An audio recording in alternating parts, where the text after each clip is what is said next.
Evangelho de João, capítulo 6, faremos a leitura do versículo 1 até o versículo 15. Evangelho de João, capítulo 6, do versículo 1 ao versículo 15. Diz assim a palavra de Deus. Depois destas coisas, atravessou Jesus o mar da Galileia, que é o de Tiberíades. Seguia-o numerosa multidão, porque tinha visto os sinais que ele fazia na cura dos enfermos. Então subiu Jesus ao monte e assentou-se ali com os seus discípulos. Ora, a Páscoa, a festa dos judeus, estava próxima. Então Jesus, erguendo os olhos e vendo que grande multidão vinha ter com ele, disse a Filipe: Onde compraremos pão para lhes dar de comer? Mas dizia isto para experimentar, porque ele bem sabia o que estava para fazer. Respondeu-lhe Filipe: Não lhes bastaria 200 denários de pão para receber cada um seu pedaço?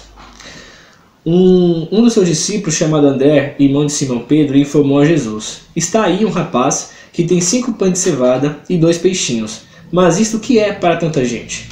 Disse Jesus: Fazei o povo se assentar-se, pois havia naquele lugar muita relva. Assentaram-se, pois, os homens, em número de quase 5.000.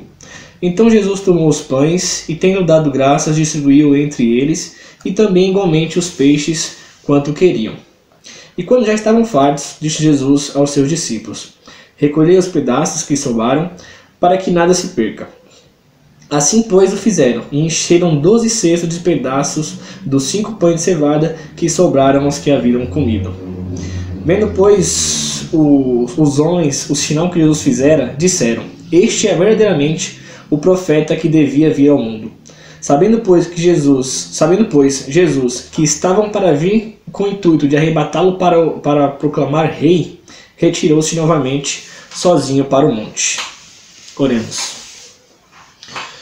Senhor nosso Deus, te damos graça, Pai, pela oportunidade de, diante das circunstâncias, estarmos estudando a Tua Palavra e assim aprender com ela, meditar nela dia e noite, para que por ela possamos ser instruídos, Senhor.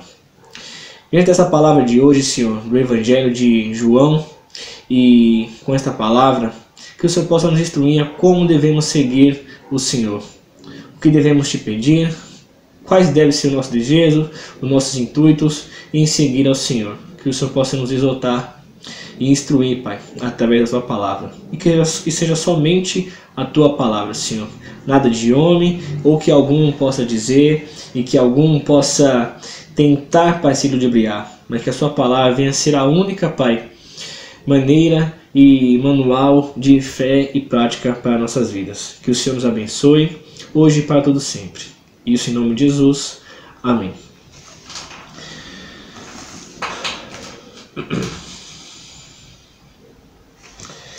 Tal palavra é bem conhecida no meio evangélico, né? Esse sinal, né, como João aqui relata, ele é um dos sinais, né, ou milagres, como podemos dizer em outros evangelhos, que é relatado entre os 4 evangelhos. São eles os evangelhos de Mateus, Marcos e Lucas, de uma maneira diferente, e também João, né, acrescenta esse milagre também, sendo repetido nos 4 evangelhos, aqui sobre a sua ótica. Tendo João separado 7 milagres de Jesus para relatar aqui em seu evangelho, este aqui também não tira seu objetivo, que era ali mostrar para o povo, né, o real intento de João era mostrar sempre, independente de qual seja o milagre, ao que ele dá nome de sinal, né, em seu evangelho, era mostrar que Deus, né, ali estava encarnado na pessoa de Cristo e que Cristo era realmente o próprio Deus e assim o Filho de Deus, né, aquele que teria o poder para dar a vida eterna e, sendo Deus na terra, habitou aqui entre nós. Então, em cada milagre ali que João escolhe, desde o primeiro até o 7º, de uma maneira ali ele expõe cada um desses. Hoje leremos aqui, né, e buscaremos aqui extrair deste texto o que tem de precioso aqui nesse texto tão conhecido, o que chamamos aqui, na sua Bíblia pode ter, o título como a multiplicação dos pães e peixes. Convido os irmãos a nos atentar ali aos primeiros 3 versículos deste texto aqui, que já vai dar para nós entendermos o que acontecia neste momento aqui e o motivo de Jesus ter feito esse milagre, né? A gente vai poder aprender com ele e refletir sobre nossas vidas quais eram os motivos que essas pessoas assim estavam buscando a Jesus, né? Importante dizer que o capítulo 6 é dividido em 3 partes, né? Primeiro temos ali a multiplicação dos pães e peixes. A segunda parte do capítulo 6 nós vemos ali Jesus andando sobre o mar. E logo em seguida Jesus tem a comparação com o pão da vida e a repreensão com os judeus, já voltando um pouco a esse primeiro milagre, né? Ao início do capítulo, que é a multiplicação dos pães. O que vai nos ajudar a entender também o motivo dessas pessoas estarem aqui buscando ele, né, ou seguindo ele de alguma maneira, buscando algum objetivo que nós vamos ver mais para frente, é entender que o texto aqui, o milagre, se remete a algo que já aconteceu no Velho Testamento e por isso que vai nos ajudar a se basear como estava acontecendo esse milagre. Nos primeiros versículos aqui, a gente tem a expressão que João usa, que é aquela, depois destas coisas. Essa expressão já nos remete, né, a entender que havia muitos outros milagres sendo feitos por Jesus ali, sinais, né, como o texto mesmo fala que eles estavam curando enfermos, e por isso grande multidão o seguia. Ele fala também que estava próxima a festa da Páscoa. E essa ideia da multiplicação dos pães e de o povo buscar um alimento perto da festa da Páscoa nos remete a algo que aconteceu no Velho Testamento, ou seja, a Páscoa, né, que é ali a comemoração dos judeus pelo êxodo, né, pela saída da escravidão ali do Egito, que foi instituída lá em Êxodo 12, a gente consegue ver no capítulo 12 inteiro, mas a partir do verso 43 e 51 a gente consegue ver a instituição da Páscoa e como ela seria feita ali com o cordeiro, como eles comeriam, os seus escravos participariam dela também, e isso foi uma coisa que foi colocada para que em toda a memória e decorrer daquela primeira Páscoa, todos os anos fossem ter essa Páscoa aí, né, essa festa, para relembrar aquele momento. E Cristo também, né, busca ali a continuar aquilo que foi escrito, mas ele, como nós sabemos, é o próprio Cordeiro Pascual, né? O outro momento, e que também é instituído e teve um grande acontecimento que vai nos fazer entender este milagre, foi a multiplicação, a alimentação milagrosa que teve ali no deserto por Moisés, né? Deus ali, por intermédio de Moisés, quando enviou o maná e as cordonices, né? Aqui esse texto nos remete aqui à grande alimentação, está em Êxodo 16, a partir do versículo 4, quando a gente vê esse feito de Deus ali com o povo que estava no deserto, por intermédio ali de Moisés, que conduzia o povo de Deus. Então vamos continuar aqui no início do capítulo 6, né? Aqui a gente pode entender, e vamos buscar isso aqui pelo texto, o motivo por quais o povo ali seguia Jesus e também nisso refletir quais são os nossos motivos a estar seguindo a Jesus, né? O que nos leva, o que nos atrai em Jesus para que possamos aí, de uma forma peregrina, que é o que acontecia aqui, buscar Jesus incansavelmente, que é o que vimos aqui com o povo. Ele continua aqui. Depois dessas coisas, atravessou Jesus ao mar da Galileia, que é o de Tiberíades. Né? Aqui, Jesus, né, como foi falado no começo, tinha feito milagres, a multidão o seguia, e depois de ter feito tudo isso, buscava um momento de descansar. Então ele pega, né, atravessa esse lago aí, né, o mar da Galileia, que era um grande lago, para chegar, fica na cidade de Tiberíades, e chega até o outro lado. O outro lado já se aproximava da cidade de Betsaida. É importante dizer que, sendo esse grande lago, né, capaz também de ser atravessado por uma caminhada, né, a pé, é isso que acontece. Tendo essa possibilidade, alguns seguem Jesus ali, atravessam, né, o mar também a barco, e outros caminham até o outro lado onde Jesus chegaria, né, haveria de chegar. O motivo também que conseguimos ver o porquê tinha grande multidão, além de estarem já seguindo Jesus pelos milagres que ele já estava fazendo, é que a cidade de Tiberíades e Betsaida, eram duas cidades próximas que passava-se uma peregrinação ali, né? E o povo se juntava ali já para comemorar a Páscoa, que é o que ele relata logo em seguida. Ele continua assim: e seguia uma numerosa multidão, porque tinham visto os sinais que ele fazia na cura dos enfermos. Aqui nós já podemos vislumbrar, né, o motivo pelo qual o povo estava buscando ele. Jesus ali tinha curado enfermo, tinha realizado milagres como transformar a água em vinho e muitos outros. Então o povo, em algum intento, pelas suas palavras que ele também pregava, nesse meio tempo, entre milagres e pregação, exortação, de mostrar ali o evangelho, né? Ele também tinha curado alguns, e muitas das multidões, uma parte muito grande aqui da multidão, a gente vai conseguir ver no texto, estava buscando por isso, o que ele poderia oferecer, né? E é neste ponto que nós começamos a refletir qual é o nosso motivo de estar buscando a Cristo. O povo ali o seguia esperando que ele resolvesse a solução deles, que seria a fome, né? Estavam seguindo Jesus há bastante tempo, e essa era uma peregrinação muito grande, e o povo estava cansado. Nós vemos isso também na pessoa de Jesus. Ele buscava um descanso de muitas coisas que eles havia feito. E este é o ponto onde podemos refletir, como eu já disse, o que é ou qual é o nosso objetivo para estar buscando a Jesus. Eu pergunto, você já se perguntou para que veio hoje ao culto, quais motivos te levaram a buscar Jesus um dia ou até hoje?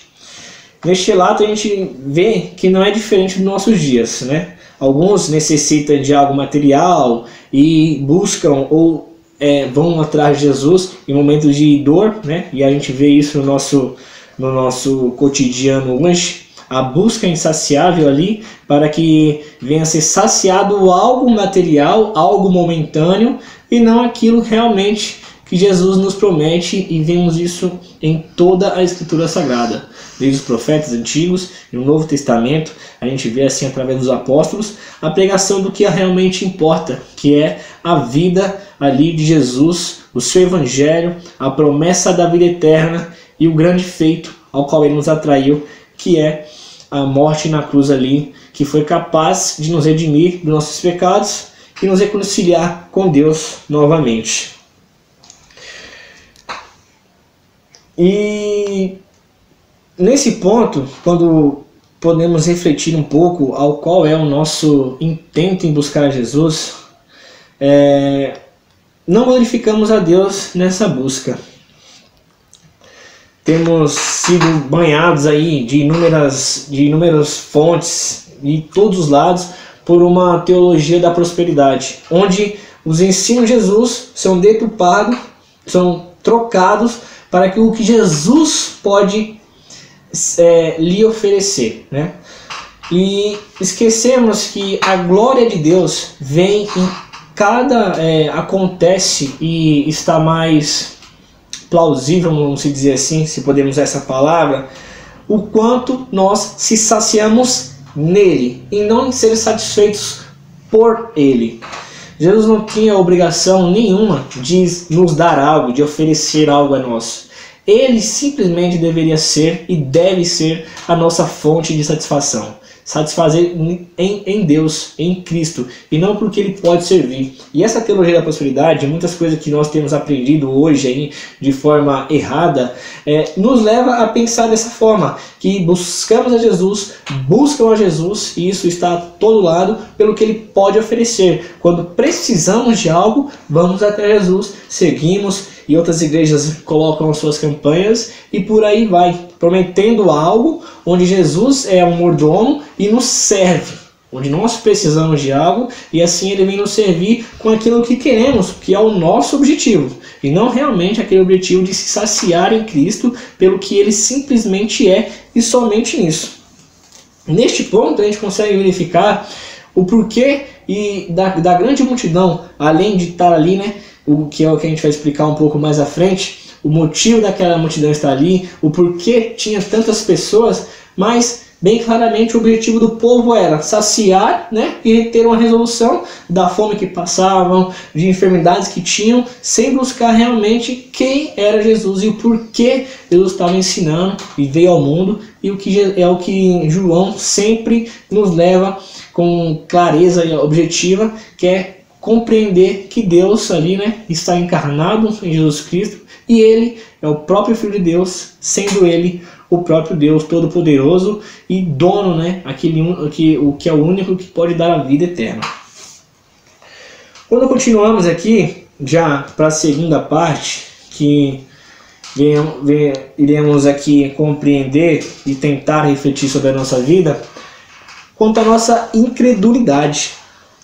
Né? A partir desse ponto em que a multidão seguia pelos milagres, Deus buscava um momento de descanso, e vimos ali a grande multidão por Tiberíades e Betsaida ser duas cidades onde passava a peregrinação para a festa da Páscoa.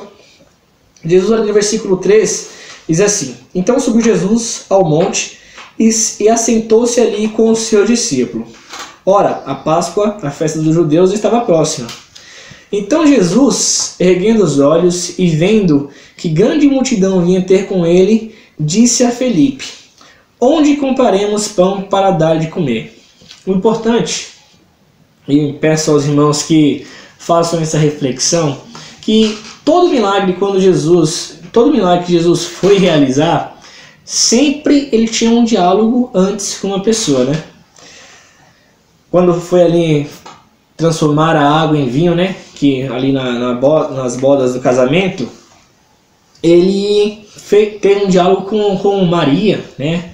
Ali a gente vê Maria conversando, indagando Jesus também respondendo a ela que não era seu momento, e teve aquele diálogo ali com os servos que estavam ali naquela festa. Aqui também não é diferente. Sempre em que ele realizava um milagre e ele tinha esse diálogo, ele tentava mostrar a esta pessoa ou a quem estava ao redor dele o motivo pelo qual ele fazia o milagre, para que essa pessoa pudesse refletir quem era aquele que estava falando com ela e quem era aquele que seria capaz de dar a solução àquilo que estava acontecendo no momento.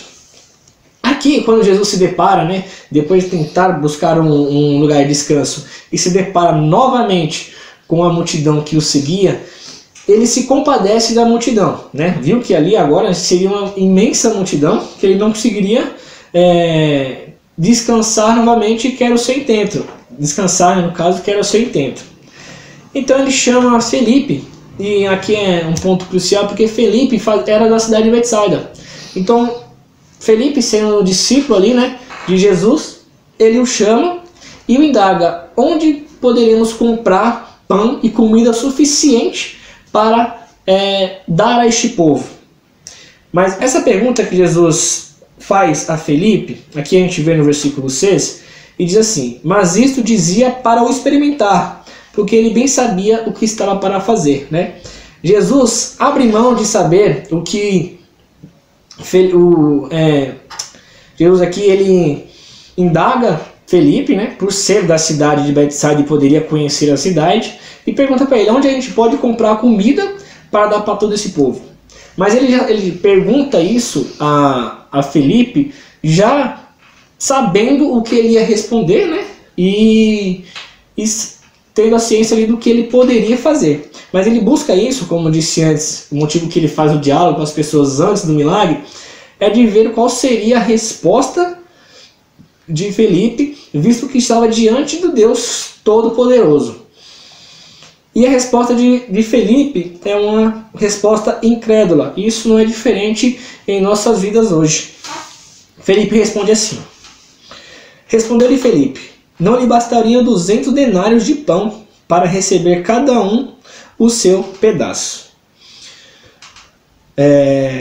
Quando ele fala aqui 200 denários, a gente entende hoje aqui, né, na nossa moeda, a forma como temos o salário aqui no nosso tempo, é que um denário seria equivalente a um dia de trabalho. Então aqui você vê que diante da multidão que estava ali, né? E assim, poderia ser incomparável, né? Ou incalculável a quantidade, porque nos outros evangelhos eles dizem 5.000 homens. Só que por ser duas cidades que estavam em rota da festa da Páscoa, e analisarmos a família, que no Evangelho de Mateus ele cita que eram 5.000 homens, além de crianças e mulheres, um cálculo superficial que a gente pode entender por família, sendo um homem, um casal e 2 filhos, é que essa quantidade aqui de 5.000 daria mais ou menos 20.000 pessoas. Estava ali para entre 15 e 20.000 pessoas que estavam seguindo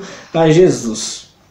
A resposta de Felipe aqui, como vimos, é uma resposta incrédula, né? Que ele não vê em Jesus, que estava à sua frente, a capacidade de ver a solução do problema. E note que Felipe já estava andando com Jesus há um bom tempo, assim como a multidão também estava seguindo a Jesus, e viu que ele era capaz de realizar qualquer tipo de milagre, qualquer coisa. O Senhor, sendo todo-poderoso, tinha a solução. Mas a resposta de Felipe não é diferente da nossa. Uma incredulidade toma conta de seu coração e ele acaba esquecendo, né? Ele esquece tudo o que já viu Jesus realizar com o seu poder.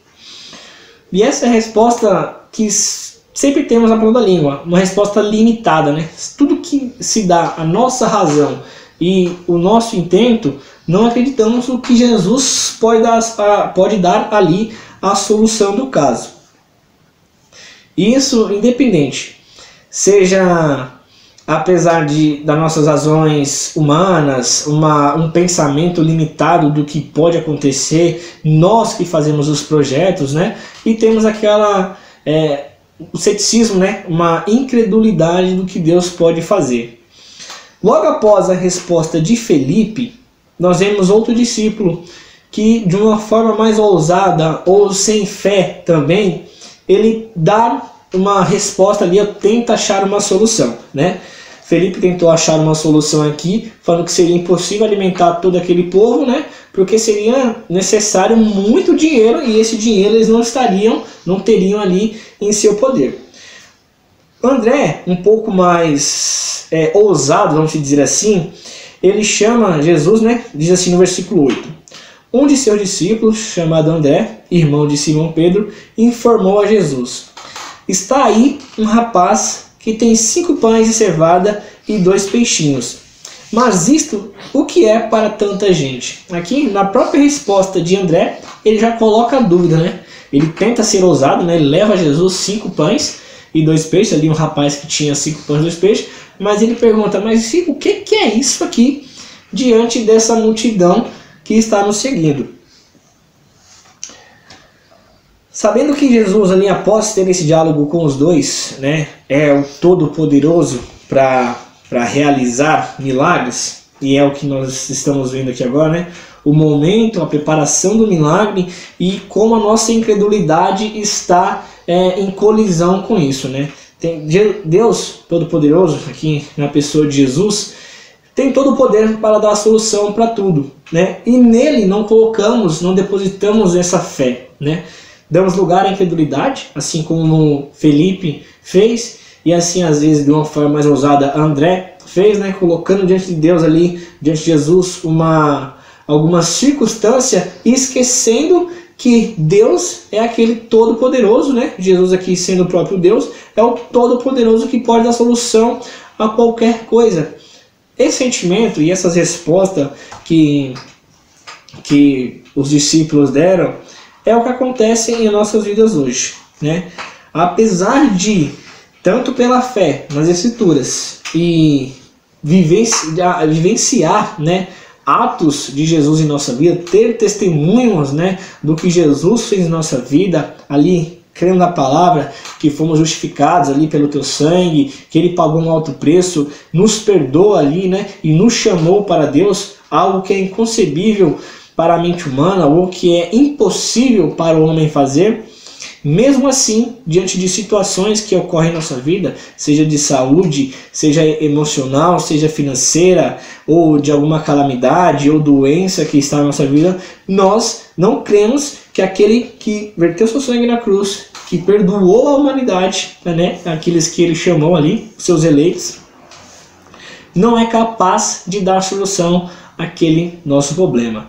Então aí neste ponto damos lugar à incredulidade. A incredulidade nos deixa cego e essa incredulidade nos afasta de ver o extraordinário de Deus através de seus milagres. Jesus então ali, após, né, André ter levado aquele rapaz, ele diz, dar um mandamento, né, aos discípulos, né, dar uma ordem a eles, para que ele venha agora realizar o milagre. A partir do versículo 10, ele disse assim, Jesus: Fazei o povo assentar-se, pois havia naquele lugar muita relva. Assentaram-se, pois, os homens, em número de quase 5.000, que é o que eu falei aqui, onde Mateus, né, e Mateus, nos evangelhos também, quando relata este milagre, mostra que eram 5.000 homens, além das mulheres e das crianças. Então Jesus tomou os pães e, tendo dado graças, distribuiu entre eles e também igualmente os peixes quanto queriam. E quando já estavam fartos, disse Jesus aos seus discípulos: Recolhei os pedaços que sobraram, para que nada se perca. Assim, pois, o fizeram e encheram 12 cestos de pedaços dos 5 pães de cevada que sobraram aos que haviam comido. Até aqui, para que possamos entender melhor o cenário, né? Jesus aqui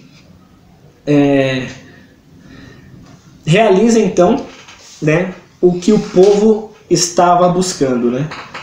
O povo estava buscando ali, né, uma solução para os problemas, tanto nas enfermidades, como já viam que ele já tinha feito milagres deste tipo, e agora ali ele alimenta a grande multidão, né? Um ponto crucial aqui que vemos e que hoje nós podemos fazer essa comparação de forma bem clara, é que Jesus é o único e todo-poderoso para realizar qualquer feito. Ele tem esse poder, né? E esse poder que só Jesus tem, ele não esbanja de uma forma, né, ou coloca heroísmo, vamos dizer assim, que é o que nós vemos hoje, em comparação a o que nós vemos hoje em dia em algumas igrejas, né? Homens ali tentando, né, buscar para si um certo poder, esbanjam ali, né, caricaturas, formas de gritar, né, e de fazer campanha, de usar isso e é uma palavra mágica e fala uma coisa e fala outra. Jesus não, como eu te disse. Ele é todo poderoso para realizar qualquer coisa. Ele tem a palavra. Nós vimos isso e quando a gente lê a nossa Bíblia, e esse deve ser um exercício diário, quando vemos a criação do mundo, né? A criação do mundo ali, né? Deus falava e aquilo acontecia, né?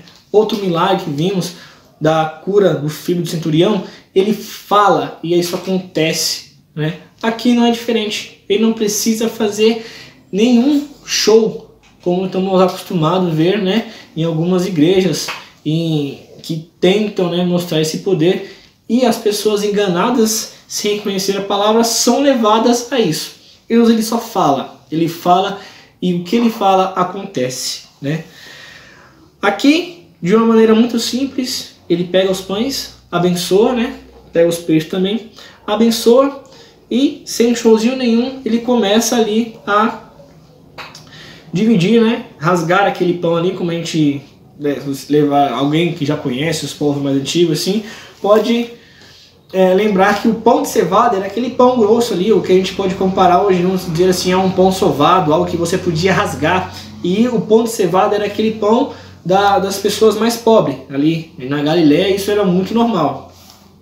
Ele pega esse pão e a gente pode tentar imaginar na nossa cabeça ali como que poderia estar acontecendo naquela cena. Jesus pega o pão, depois que abençoou, né, ele começa a rasgar e rasgar esse pão aqui, arrancar os pedaços, isso não para, né?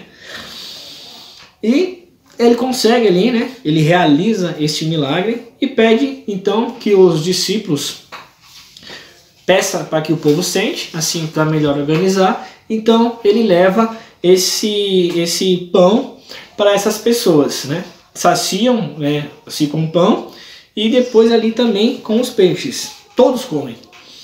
Quando todos comem ali, né, o milagre, então, feito por Jesus, e até este ponto em que eles se saciaram, a multidão se sacia está satisfeita, né, pelo milagre que Jesus fez ali de multiplicar e alimentá-los, eles não tinham ideia do que estava acontecendo. Estavam seguindo normalmente como já estavam, né, porque Jesus curava e fazia isso, e eles estavam ali ansiosos por receber algo, que é o que a gente está entendendo, a gente está vendo, que era o intuito do povo, e isso não deve ser o nosso intuito.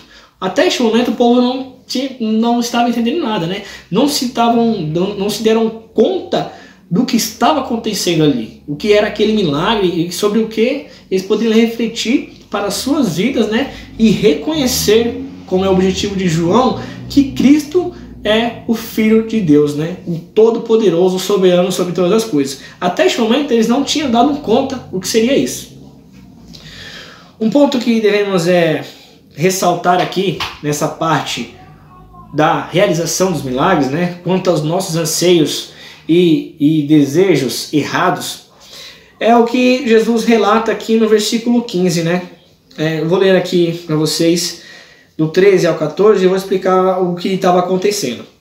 A partir do versículo, quando Jesus ali no versículo 12 pede para que eles recolham, né, para que nada venha a ser desperdiçado. No versículo 13 ele diz assim: assim, pois, o fizeram e encheram 12 cestos de pedaços dos 5 pães de cevada que sobraram aos que haviam comido. Um ponto também que podemos ressaltar aqui é que a palavra aqui, essa 12 cestos, aqui não tem nada de simbolismo. A Bíblia em si, né, como a gente pode ver isso no livro de Daniel, de Apocalipse e Ezequiel, tem muita simbologia. Mas neste ponto aqui, né, nesta narrativa, esse 12 aqui não tem nada, vamos dizer, simbólico aqui. Eram 12 pessoas, né, 12 discípulos, 12 pessoas trabalhando e cada um ali estava levando o seu cesto. Não tem nada simbólico aqui que venha ressaltar a 12 tribos ou a 12 discípulos. Não, eram 12 pessoas trabalhando, elas eram responsáveis de levar e alimentar o povo. Então aqui a gente não deve especular nossa mente e ir além do que Deus relatou aqui, né, por intermédio de João. Versículo 14. Vendo, pois, os homens o sinal que Jesus fizera, disseram: este verdadeiramente é o profeta que devia vir ao mundo, né? E essa parte aqui, esse versículo, nos leva a remontar quando eles lembram, né, e se dão conta de que este era o profeta que deveria vir, fazendo uma comparação ao que Moisés fez no deserto, né? Assim que o profeta viria e daria o pão do céu, né? Mas a esta parte aqui, né, a partir do versículo ali, quando Jesus então alimenta o povo e o povo se dá conta do que ele iria fazer, é o que nossa teologia liberal, né, uma teologia liberal, ou adeptos aí de linhas políticas radicais, né, se baseiam nela, né. Alguns, assim, adeptos dessa teologia, tentam explicar este milagre por razões humanas. O que fazem? Explicam que Jesus aqui, né, quando pega os pães ali do menino e os abençoa, né, junto com os peixes, ele o faz não de algo milagroso ou extraordinário. Ele faz simplesmente o povo refletir sobre o que estava acontecendo e o povo então começar a mexer na sua bolsa, né, e dividir o pão entre o irmão. Eles aqui tentam dar a Jesus um sentido político, né, para que sacie, assim então, o objetivo que eles tinham no versículo 15, que é: sabendo, pois, Jesus que estavam para vir com o intuito de arrebatá-lo, para o proclamarem rei, retirou-se novamente sozinho para o monte. Este tem sido o nosso objetivo aqui hoje, né? Possamos dizer assim, muito visível nos nossos dias. Buscar a Jesus para saciar nossas vontades, desejos materiais, emocionais, ou o que tem em nosso coração, e não pelo que ele realmente é. Ter a incredulidade de não crer em Jesus, que ele é o Todo-Poderoso para cumprir ali e solucionar todos os nossos problemas e cumprir com os teus decretos. E outro que é quando buscamos a Jesus ali, quando comparamos e reduzimos Jesus a um reino terreno e colocamos nele ou encaixamos Jesus dentro da nossa ideologia política. Assim, o tiramos de um reino, celestial e magnífico, para então colocar ele no reino terreno, o que ele disse em tua palavra que não era deste reino. O reino dele era muito maior. Então reduzimos Jesus ao reino que não pertence. E com estas palavras, irmãos, com essa meditação que fizemos hoje, essa exposição aqui, devemos sempre refletir ao que buscamos, como buscamos, para que buscamos e por que buscamos Jesus, Essa narrativa deve nos despertar, refletir sobre nossa vida, o que é capaz de nos saciar, se os nossos desejos importam realmente ao que realmente Deus tem em nossa vida, e que toda e qualquer outra maneira errada de entender o Evangelho pode causar grandes danos à nossa vida. Nossos anseios errados são fruto de uma incredulidade. E eu finalizo aos irmãos lendo um versículo que deve ser o primordial a nos atrair a Jesus. Peço que os irmãos abram em João 12:32. O único motivo ao qual devemos ser atraídos é este. Diz assim, Jesus falando, Eu, quando for levantado da terra, atrairei todos a mim mesmo. Que o Senhor nos abençoe e nos guarde. E Ele seja o nosso único motivo de atração. Que possamos nos saciar somente nele e pelo que Ele realmente é. Não por aquilo que Ele pode nos oferecer e aquilo pelo que Ele pode dar a solução.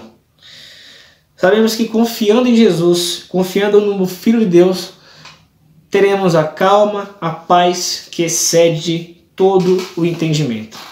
Que essa seja a nossa atração, irmão. Que ao refletir sobre a multiplicação dos pães, um milagre aí relatado pelos 4 evangelhos, possamos refletir o quão são errados os nossos objetivos, os nossos intentos com Jesus. E que assim possamos descansar nele, sabendo que Ele é o Todo-Poderoso e assim glorificarmos a Deus, se saciando somente em Jesus Cristo, o nosso Senhor, nosso Salvador e Rei soberano sobre toda a terra.